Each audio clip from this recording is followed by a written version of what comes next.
গান্ধী জয়ন্তী উপলক্ষে ডিফু গান্ধী পাৰ্কত বন্তি প্ৰজ্বলন। জল নিগমৰ নেতৃত্বত জল জীৱন মিছনৰ গ্ৰাম্য সভা আয়োজন।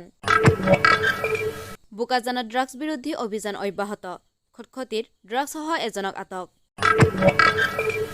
উপায়ুক্ত কাৰ্যালয়ত প্ৰাৰ্থনা আঁচনিৰ জৰিয়তে চেক বিতৰণ।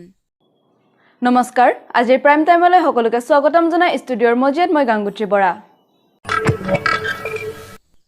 বোকাজান মহকুমাৰ অন্তৰ্গত খটখটি থানাৰ নাকা তালাচীত জব্দ ৩৫.১০ গ্ৰাম নিষিদ্ধ ড্ৰাগছ। খটখটি আৰক্ষী থানাৰ ষ্টেট বেংকৰ সন্মুখত বহা আৰক্ষীৰ নাকা তালাচীত এজন লোকৰ পৰা ৩টা চাবোনৰ বাকচত প্ৰায় ৩৫.১০ গ্ৰাম নিষিদ্ধ ড্ৰাগছ জব্দ কৰিবলৈ সক্ষম হৈছে আৰক্ষীয়ে। আটকাধীন ধৃত লোকজন হৈছে ৰাবুল ইছলাম মৰিগাঁও জিলাৰ বুলি জানিব পৰা গৈছে। উক্ত তালাচীৰ নেতৃত্বত আছিল ইন্সপেক্টৰ মণিকান্ত চমুৱা আৰু সহযোগত আছিল খটখটি থানাৰ অচি মলবিক ব্ৰহ্ম আৰু SI মৃদুল ৰুদ্ৰপাল।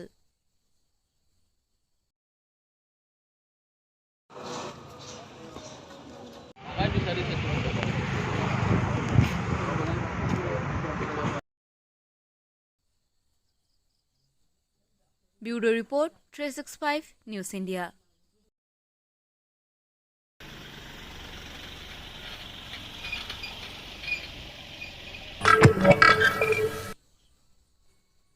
আজি গান্ধী জয়ন্তী উপলক্ষে কাৰ্বি আংলং জিলাৰ ডিফু গান্ধী পাৰ্কত এক বন্তি প্ৰজ্বলন কাৰ্যসূচী অনুষ্ঠিত কৰা হয়। আজিৰ বন্তি প্ৰজ্বলন কাৰ্যসূচীত কাৰ্বি আংলং জিলা সাহিত্য শাসিত পৰিষদৰ মুখ্য কাৰ্যবাহী সদস্য তুলিৰাম ৰংহাং, স্থানীয় বিধায়ক বিদা সিং ইংলেং আৰু ডিফু পৌৰসভাৰ অধ্যক্ষ ৰাক ৰ উপস্থিত থাকি জাতিৰ পিতা মহাত্মা গান্ধীৰ প্ৰতিমূৰ্তিত বন্তি প্ৰজ্বলন কৰে। তাৰ পাছতেই ডিফু চহৰখনক ডিফু পৌৰসভাৰ তৰফৰ পৰা দিনে ৰাতিয়ে কাম কৰি পৰিষ্কাৰ পৰিচ্ছন্নকৈ ৰখাসকলক একোখনকৈ কাৰ্বি পহৰ সৈতে স্বচ্ছ ভাৰত অভিযান মানপত্ৰৰে সন্মান জনোৱা হয়। কাৰ্বি আংলং সাহিত্য শাসিত পৰিষদৰ মুখ্য কাৰ্যবাহী সদস্য তুলিৰাম ৰংহাঙে সাংবাদিকৰ আগত জনায় যে ডিফু পৌৰসভাখন উত্তৰ পূৰ্বাঞ্চলৰ ভিতৰতে আটাইতকৈ পৰিষ্কাৰ পৌৰসভা বুলি কেন্দ্ৰ চৰকাৰে স্বীকৃতি দিছে আৰু আমি ডিফু পৌৰসভাৰ লগত কাৰ্বি আংলং সাহিত্য শাসিত পৰিষদ একজোট হৈ ডিফু পৌৰসভাখন ভাৰতবৰ্ষৰ ভিতৰত পৰিষ্কাৰ পৌৰসভা হিচাপে গঢ়ি তুলিবলৈ চেষ্টা কৰিম আৰু ডিফুৰ যিবোৰ ৰাস্তা, নলা বা ষ্ট্ৰীট লাইট এতিয়ালৈকে মেৰামতি হোৱা নাই সেই সকলোবোৰ কাম আমি এবছৰৰ ভিতৰতে সম্পূৰ্ণ কৰি তুলিম। কাৰ্বি আংলং অটোনমাস কাউন্সিলৰ ফৰেষ্ট বোৰ্ড চেয়াৰমেন তথা MLC টপিৰ পৰা আৰম্ভ কৰি ডিফু মিউনিচিপাল বোৰ্ডত ৱাৰ্ড কমিশনাৰ সকল লগতে ইয়াৰ উপস্থিত। ডিফুৰ পৰা অজিত গগৈৰ প্ৰতিবেদন 365 নিউজ ইণ্ডিয়া। যিটো চাফাই অভিযান যিটো টিম ডিফু মিউনিচিপাল বোৰ্ডত আমাৰ অধ্যক্ষ ৰাখৰ নেতৃত্বত গোটেই টিমটো যেতিয়া ডিফু চুকে কোণে যিটো দিনে ৰাতিয়ে চাফা কৰি আছে, এইটো আমি কথাৰে নহয় কামে পৰিচয় দিছোঁ। আপোনালোকে জানে চেণ্ট্ৰেল গভৰ্ণমেণ্টৰ পৰা নৰ্থ ইষ্ট ভিতৰত আটাইতকৈ ক্লিনেষ্ট মিউনিচিপাল বোৰ্ড হৈছে ডিফু। গতিকে এনেধৰণৰ আগন্তুকো আমি এনেধৰণৰ কাম কৰি যাম আৰু যে ভাৰতৰ ভিতৰত আটাইতকৈ ক্লিনেষ্ট মিউনিচিপাল বোৰ্ড এৰিয়া হিচাপে আমি পৰিচয় দিবৰ কাৰণে আমি চেষ্টা কৰি আছোঁ। তাৰ কাৰণে আমি গোটেই মিউনিচিপাল টিম আৰু কাৰ্বি আংলং অটোনমাস কাউন্সিলৰ লগত একেলগে কাম কৰি আমি ডিফু যাতে চুকে কোণে ৰাস্তা পদূলিৰ পৰা আৰম্ভ কৰি ষ্ট্ৰীট লাইটৰ পৰা আৰম্ভ কৰি ড্ৰেইন বহুতো ইয়াত অসুবিধা আছে। আমি এটা বছৰৰ ভিতৰত গোটেইখিনি ৰাস্তা পদূলি, গোটেইখিনি কাৰেণ্ট চাৰেণ্ট, গোটেইখিনি ষ্ট্ৰীট লাইট আৰু ড্ৰেইন এই গোটেইখিনি আমি কৰিবৰ কাৰণে আমি কাৰ্বি আংলং অটোনমাস কাউন্সিল আৰু মিউনিচিপাল বোৰ্ডৰ লগত আলাপ আলোচনা কৰি সেইবিলাকৰ কাৰ্যসূচী ল'বৰ কাৰণে আমি চেষ্টা কৰিম। আমাৰ তেখেতসকলে যিটো কাম যে কৰিছে আমাৰ ডিফু টাউন মিউনিচিপাল বোৰ্ডৰ তৰফৰ পৰা তেওঁলোকৰ কাৰণে এটা চাৰ্টিফিকেট আৰু কাৰ্বি পোহৰে তেওঁলোকৰ সন্মান এটা জনাইছে। আজি কাৰ্বি আংলং জিলাৰ হাঞ্জালাংছত গান্ধী জয়ন্তীৰ লগত সংগতি ৰাখি জল নিগমৰ নেতৃত্বত জল জীৱন মিছনৰ এক গ্ৰাম্য সভা অনুষ্ঠিত কৰা হয়।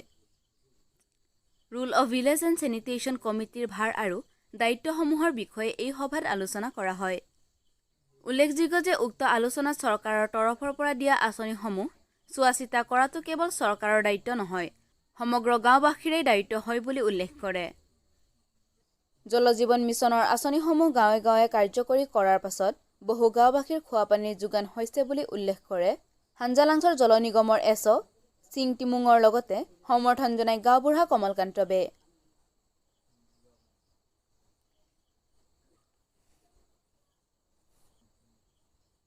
বোকাজানৰ পৰা বিষ্ণু লেখথেৰ প্ৰতিবেদন 365 নিউজ ইণ্ডিয়া।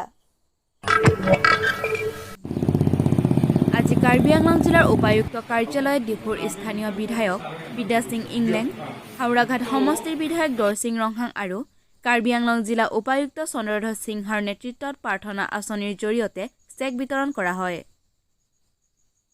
কোভিড মহামাৰীৰ সময়ত নিজৰ ঘৰৰ মুৰব্বী হেৰুওৱা 3টি পৰিয়াললৈ 2.5 লাখ আৰু ঘৰৰ সদস্য হেৰুওৱা 9টা পৰিয়াললৈ 1 লাখকৈ টকাৰ চেক প্ৰাৰ্থনা আঁচনিৰ জৰিয়তে প্ৰদান কৰা হয়।